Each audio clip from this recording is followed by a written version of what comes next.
Bonjour les amis, aujourd'hui j'ai envie de vous partager ma fabrication de pain au levain. Je trouve que ce pain a beaucoup d'avantages et qu'il n'est pas compliqué à réaliser. C'est bien souvent l'idée qu'on s'en fait qui nous freine.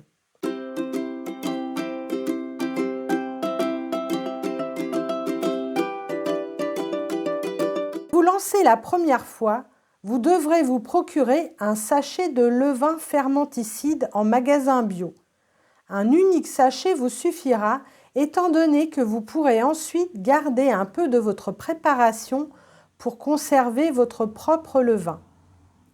Une autre solution peut consister à vous faire offrir votre premier levain par une connaissance qui pratique déjà la fabrication de son pain. Mais cela ne court pas encore les rues, j'en conviens. Vous aurez besoin d'1 kg de farine, de préférence bio et semi-complète, de type 110 par exemple.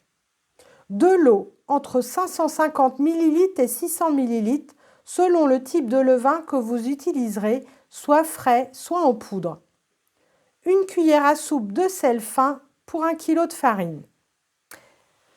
La réalisation.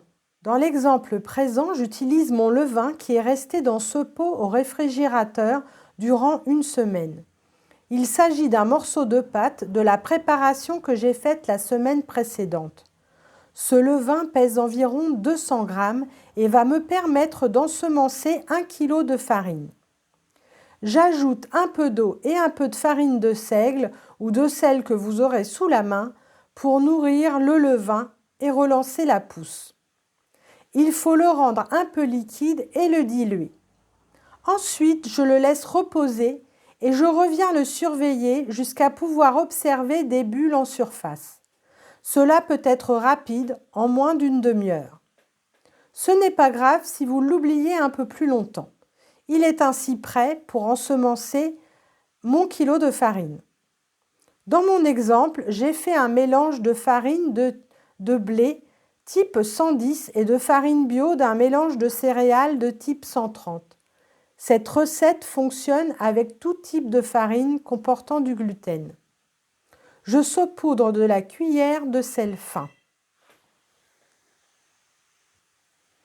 Et ensuite, j'ajoute l'eau.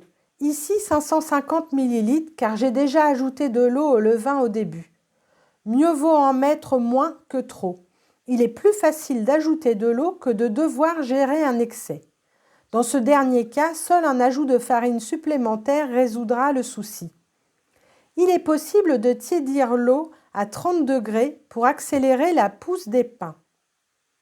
Il faut malaxer tous ces ingrédients soit à la main, ce qui est la solution préférable, soit au robot pétrisseur que je choisis pour ma part pour épargner mes doigts parfois douloureux. Vous devez obtenir une pâte souple et non collante. Un petit réajustement en farine ou en eau est parfois nécessaire. Je n'oublie surtout pas de remettre un morceau de pâte dans le pot au réfrigérateur pour la prochaine fournée la semaine suivante. Et je sépare le reste de la pâte en deux pour la façonner à la taille de 2 moules à cake. J'incise les futurs pains sur le dessus. Je place ces 2 moules soit sur le radiateur en hiver recouvert d'un torchon, soit dans mon four préalablement chauffé à 30 degrés. Mais surtout, pas plus chaud pour ne pas les dessécher. Le temps de pousse est long. Il peut varier en fonction de la chaleur ambiante et de l'humidité. Je les laisse ainsi de 4 à 10 heures. Je décide de les cuire lorsqu'ils ont tendance à dépasser le bord des moules. C'est la culture des levures et bactéries lactiques qui font lever la pâte. Les avantages du pain au levain. L'indépendance au niveau du pain est bien agréable. Vous n'êtes pas tributaire du commerçant et de ses jours et horaires d'ouverture. Et l'odeur de bon pain chaud sera chez vous. Ce type de pain est plus goûteux que le pain classique. Il va pouvoir se garder facilement la semaine dans un sac en tissu sans pour autant rassir, ce que vous ne pourrez obtenir avec des baguettes classiques. Son arôme évoluera au fil des jours. Ce sont les micro-organismes du levain qui vont limiter le rassissement de votre pain. Vous pourrez aussi le congeler pour le ressortir plus frais au fil de votre consommation. Le pain au levain est beaucoup plus digeste qu'un pain à la levure de boulanger. Ceci est possible grâce aux multiples bactéries qui consomment les amidons et les dégradent en maltose. Vous digérez alors mieux les amidons et allégez votre digestion. Les bactéries du pain au levain aideraient à lutter contre l'ostéoporose, contre les pertes de magnésium et de calcium.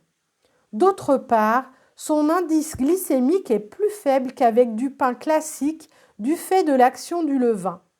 Votre index glycémique sera par conséquent moins élevé avec cette consommation. Vous aurez moins de pics de taux de sucre. Autant vous dire que ce pain peut faire l'affaire des personnes diabétiques et de celles qui font attention à leur ligne ou qui voudraient éliminer quelques kilos. La cuisson des pains. Maintenant que les pains ont suffisamment levé à mon goût, je porte la température du four à 200 degrés en chaleur tournante. Une cuisson classique est possible aussi. Je laisse ces deux pains cuire 55 minutes en comptant le préchauffage du four. En théorie, je devrais ne mettre les pains qu'à four chaud. Mais en général, je programme mon four pour que la cuisson se fasse en fin de nuit. Ainsi, je me réveille avec une bonne odeur de pain tout frais pour le petit déjeuner. Pour ceux et celles qui auraient un four à vapeur, ce mode de cuisson vous permettra d'obtenir des pains avec une jolie croûte dorée. Sinon, vous pouvez ajouter un petit récipient avec de l'eau à côté des pains. Il dégagera aussi de la vapeur. Je retire les pains des moules dès la fin de cuisson, sinon ils finissent par ramollir dans les moules par le dégagement de vapeur. Les pains ont besoin de respirer dès la sortie du four. Écoutez le doux bruit du craquement de la croûte à la sortie du four. Quand ils seront refroidis, je les stockerai en sac à pain en tissu. Je vous ajoute quelques vues d'une autre fournée que j'ai réalisée, pétrie à la main et cuite au four vapeur. Vous pouvez constater que la croûte est encore plus dorée. Ce pain ressemble à s'y méprendre à un pain de boulangerie. Vous ne trouvez pas? Sans compter l'odeur merveilleuse du pain qui vient de cuire. Et le petit bonus de la fin, ne ratez pas la dégustation sublime d'un peu de beurre sur une tranche toute chaude. Ce sera un vrai délice. Je ne suis pas normande pour rien. Alors, convaincu et prêt à vous lancer? Dites-moi tout en commentaire.